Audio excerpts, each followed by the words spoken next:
So now if you're like, okay, Julia, I have a feeling that I am struggling with my emotional maturity, or I can definitely think of someone in my life who does, but I want to know for sure.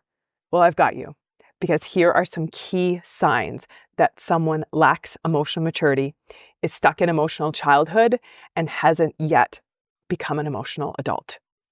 The first sign is that they don't take responsibility for their actions. They blame other people all or at least most of the time, where they say things like, well, I wouldn't have done that if they hadn't done that. Or they said that or did that, which is why I did that. Well, I wouldn't have felt that way or reacted that way if they hadn't done this. Well, it's not my fault. It's because of them. The next sign is when someone really struggles with flexibility or making compromises. Now, again, this can come if someone grew up in a really high control family where they felt really highly controlled, and then they get out of that, and they can go one of two ways.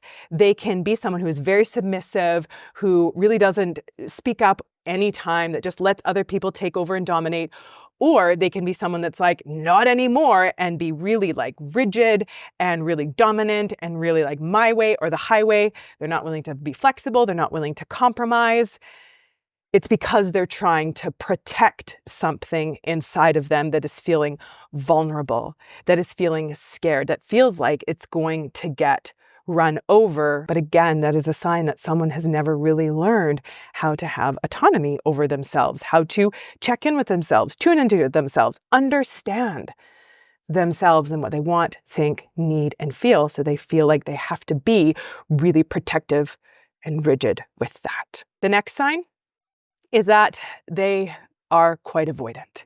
Especially if someone has gone through any kind of abuse or neglect, then they will tend to be more avoidant because they went through all these terrible and traumatic things and didn't really have a chance to learn how to process it, to feel safe, to deal with what was going on. They stuffed down their emotions because there was no point. There was no opportunity to express or experience whatever it is that they were feeling. And it was often likely not safe to do that.